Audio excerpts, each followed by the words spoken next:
shouldn't be strong-arming women in any scenario.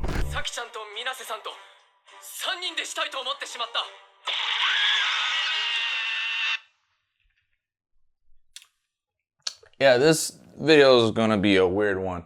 Fuck.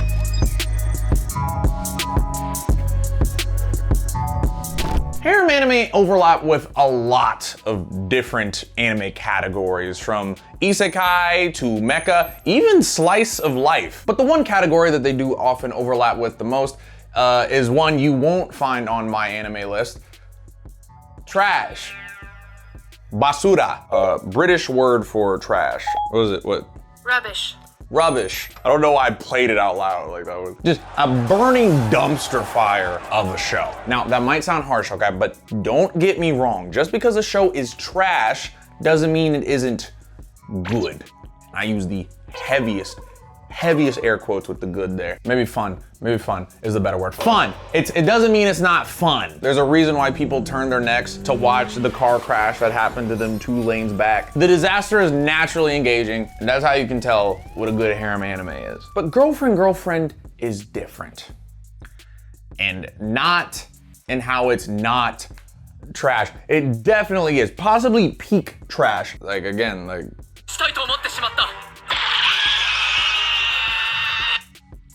bruh. No, it's different because it's one of the most realistic upfront takes on the trash genre, to the point that it makes it almost endearing. But is endearing trash good trash? Well, just like the answer to the question, would you like to have a threesome? The answer is usually no. Again,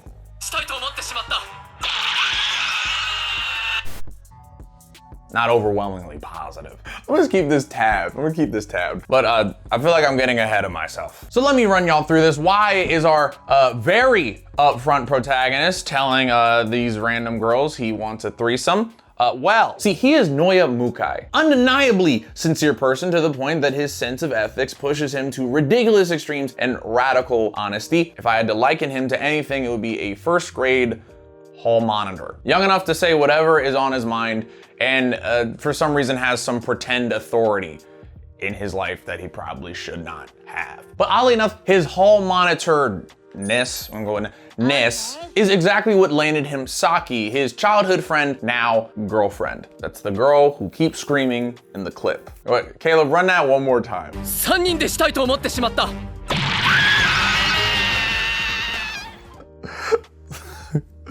Alright, anyway. Now, one day after class, he's approached by the extremely cute Nagisa, who, surprise, surprise, asked to be his girlfriend. Really just makes sense. Now, Noya, who doesn't want to cheat on his girlfriend, obviously, but also now really wants to be with the girl he just met 10 seconds ago, doesn't want to let her go, and says, it. Brings her to Saki and basically asks permission to date both of them. To which she says no, and then no again, and then no again, and then is coerced into a yes. Now this gets me into the whole premise of this. Where Girlfriend stands out from a lot of other harem anime is in its title and premise.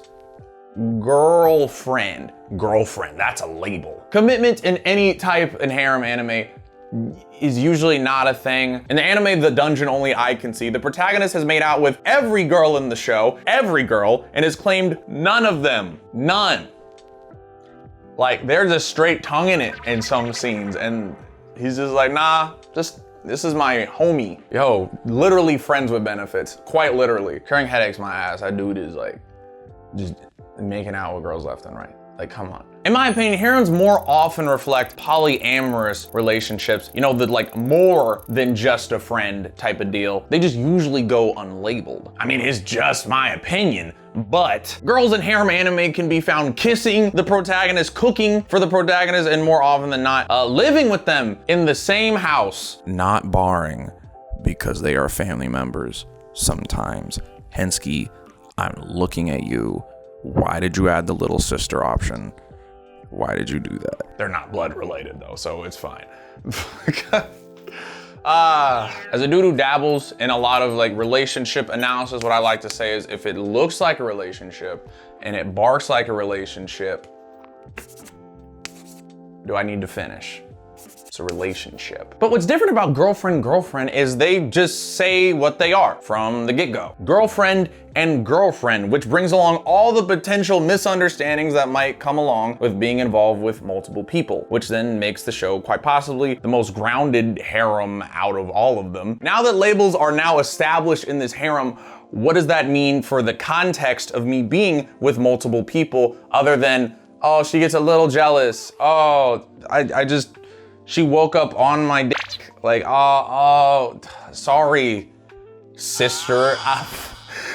Hensky, I'm looking at you. For example, in Girlfriend, there are conversations between the characters about spending time with one another and the question of loyalty. At one point, Saki questions if she's providing to the relationship enough and is just a taker, in comparison to Noya and Nagisa, who have bought her cake on multiple occasions, cooked for her, cleaned, while she just like took a bath once. That's something that's real that would happen in a relationship with multiple people. Good job. There's even themes on splitting time, and even how the throuple should operate around their school, managing their social status with their current situation. Do they keep it hidden or roll as it is? I mean, it does look wild that all these girls are on one guy. Someone actually acknowledged that, finally. How they operate at school should be talked about. Polyamorous relationships aren't the norm, so how are they gonna go about it? That's something that would happen in a relationship with multiple people. Good job. Even though he's a hall monitor first grader child who yells a lot, mind you, a lot. His honesty and earnesty is what attracts the two main girls to him in the first place, which is unprecedented for a harem because most protagonists in them have the personality of a yam. Typically the main character just has some level of charisma that the audience watching can't understand, but every being in the show with two X chromosomes can see. Like, the best sign of it is something I like to call the projection test. A lot of these characters are written flat for the sole purpose of me, the watcher, being able to put my personality on him. Oh, like, oh, look, it's me with two girlfriends. It's me, CurtRichy. I have two girlfriends now. I love polyamory. I'm going on the record.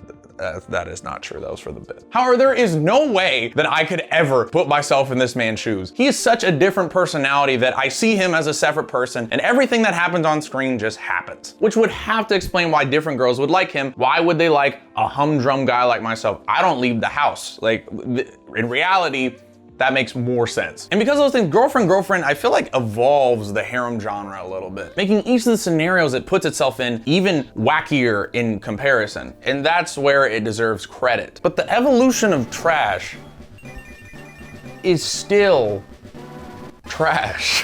Because every theme that comes about by a decision is undeniably stupid. Poking holes in the relationship and maybe the whole harem genre, it keeps me awake at night. Now, I don't have the time to go through everything that the show does that truly cements it in the trash category, but I'm gonna try my best. First of all, Nora's reason for wanting to date both the girls can be boiled down to she's really cute and I didn't really want to leave her down.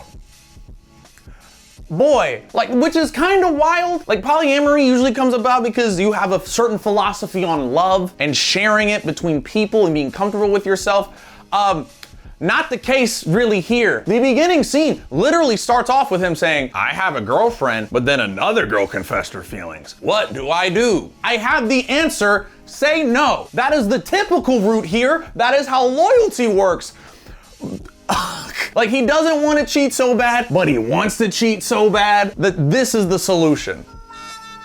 Second, he begs his girlfriend at the time. Just begs her. Getting on his knees, pleading for the chance to have two girlfriends, not really respecting her wants. Like, the show is titled Girlfriend, but it really should be called, yes, I said nothing because that's who he should be with. Nothing at all. Our boy is so dead set on what he wants in his ethics that he strong arms his girl into a decision. You shouldn't be strong arming women in any scenario. Third, and quite possibly the most ludicrous of them all, after he strong-armed her into getting into said relationship, they all move in together.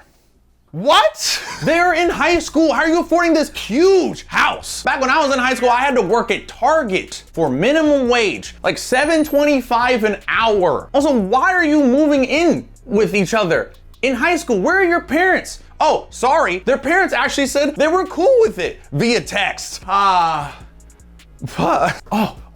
even worse. Bear in mind, they moved in together and hadn't even kissed yet. They hadn't kissed yet. I know a lot of people believe in no sex before marriage, but no kissing, but moving in. I don't think that's how it works. What is going on? And it just keeps getting even more and more ludicrous. They hadn't kissed yet,